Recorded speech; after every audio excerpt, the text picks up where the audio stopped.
Good morning. It's a new week. It's a new day here at Channel 44. We thank God that this is the day that He has made. We'll rejoice and be glad in it. I'm Mercy Gashegu Sembatia to bring you this morning's news update live here on Channel 44. I'll be joined later on by Livingstone Kawesi for sign language interpretation and translation. We'll start with what's happening around us in our local news update. Schools get 105 billion shillings grant for first term. Over 13,000 government-aided schools receive capitation grants. Details of this story on page 3. And moving on, East African community leaders call for DRC ceasefire. President Yoweri Museveni is seen being received by his Burundi counterpart, Evariste Ndayishimiye, as he arrives for the extraordinary summit of East African Community Heads of State at the State House in Bujumbura, Burundi. On Saturday, East African leaders held a regional summit to discuss ways of calming the conflict in the DRC, Eastern DRC. Details are on page 5 of today's New Vision.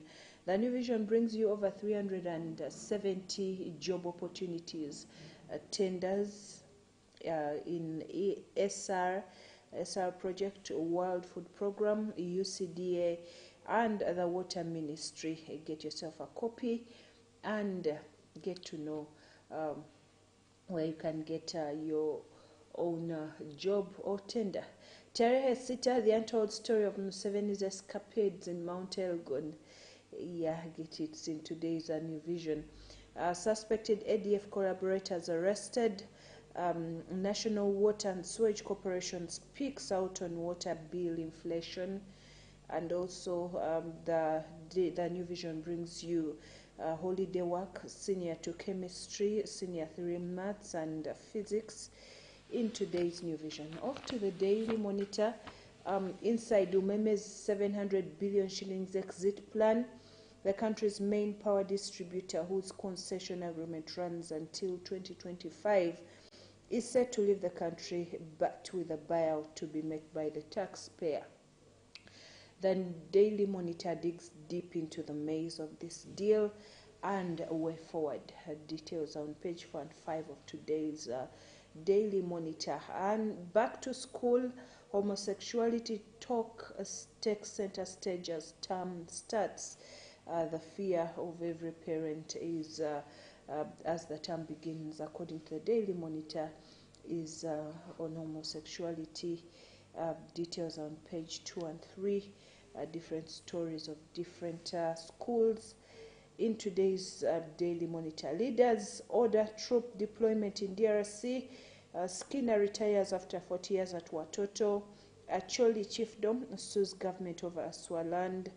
And Uganda Airlines loss grows to 266 billion Ugandan shillings.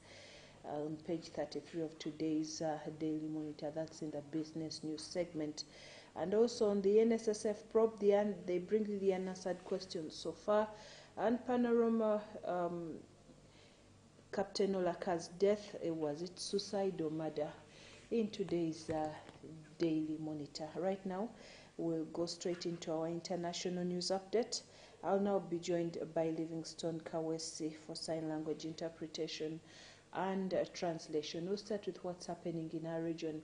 In South Sudan, Pope Francis ended his peace pilgrimage by celebrating an open-air mass attended by tens of thousands in the capital, Juba. He urged the congregation to reject what he called the venom of hatred and told them not to lose no opportunity to build peace. He pledged with the country's leaders to focus on ending the conflict. Before leaving, he told the crowd, "Dear brothers and sisters, I return to Rome with you, even closer to my heart." Excited Catholics, some who camped overnight for the Mass, told the press it was a joyful moment. In the Middle East, it's the 5th week of mass protests across Israel over government plans to curb the judiciary's powers. Protesters said the plans could jeopardize Israel's democratic values. Prime Minister Benjamin Netanyahu, leading a hard-right government, has dismissed the protests as a refusal to accept the last election results. In Europe, Ukraine's outgoing defense minister has said the country is anticipating a new Russian offensive later this month. At a news conference, Oleksiy Reznikov said not all Western weaponry will be arrived by then, but Ukraine had enough reserves to hold off Russian forces. President Volodymyr Zelensky has said troops are fighting fiercely in Bakhmut, Vuhledar and Lyman in the east. Mr. Reznikov's comments came hours before it was announced that he was to be replaced as defense minister. Military intelligence chief Kyryl Budanov will take his place, according to a Ukrainian politician from Mr. Zelensky's party. Pakistan's former president, General Pervez Musharraf, who seized power in a coup in 1999, died at the age of 79. The former leader, who was president between 2001 and 2008, died in Dubai after a long illness, according to a statement from the country's army.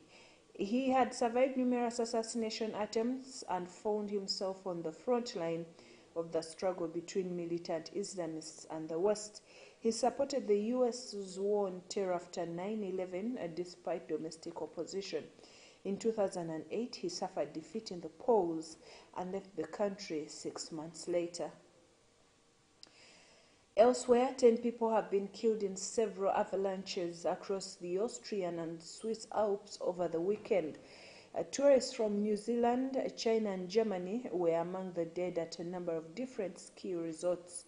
Austrian authorities have put in place a level 4 avalanche alert, the second highest, following intense snowfall and wind in the area.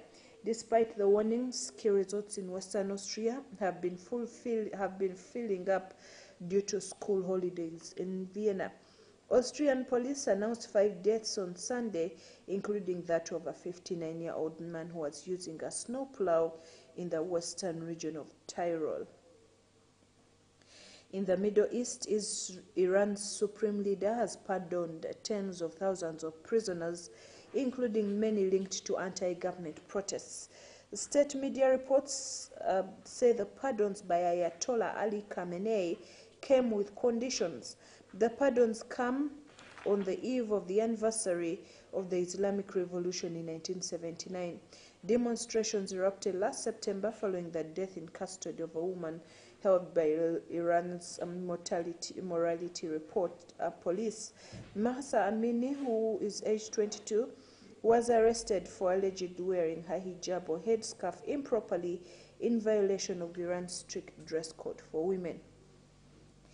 In the United States, U.S. Navy divers are working to recover the wreckage of the Chinese surveillance balloon that was shot down off the coast of South Carolina. America's top military officer said he expected it would happen relatively quickly so that experts could begin analyzing its equipment. Fighter jets brought the craft down over U.S. territorial waters on Saturday, and debris is spread over a wide area. The U.S. believes the balloon was monitoring sensitive military sites. Its discovery set off a diplomatic crisis, with the United States Secretary of State Antony Blinken immediately calling off this weekend's trip to China. And finally, a powerful earthquake has hit a wide area in southeastern Turkey near the Syrian border, killing more than 118 people and trapping very many others. The U.S. Geological Survey said the 7.8 magnitude tremor struck at 4:17 local time at a depth of 17.9 kilometers, which is 11 miles, near the city of Gaziantep. In Turkey, officials confirmed more than 76 deaths so far and 10 cities hit, including Diyarbakir. In Syria, more than 50 people were killed, according to state media. There are fears the death toll will rise sharply in the coming hours. Many buildings have collapsed and rescue teams have been deployed to search for survivors under huge piles of rubble. Turkish Interior Minister Suleiman Soylu said 10 cities were affected, and these include Gaziantep, Kahramanmaraş, Hatay, Usmani, Adiyaman, Matalai, Adana, and many others. Well, that brings us to the end of this morning's news update. Thank you for watching Channel 44. I remind you that we are still helping the people of Karamoja. Join us once again as we send relief to them.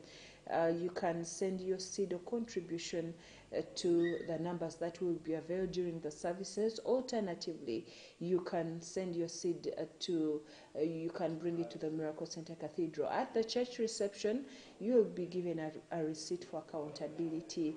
Alternatively, you can bring it during the services. We are having revival services every day, every evening here at the Miracle Center Cathedral. There are different sessions with the Holy Spirit, which include dream interpretation, deliverance sessions, healing of the sick, and very many other encounters with the Holy Spirit. You do not want to miss every evening here at the Miracle Center Cathedral. God bless you. The Pastors Now program is coming up next. Enjoy your morning.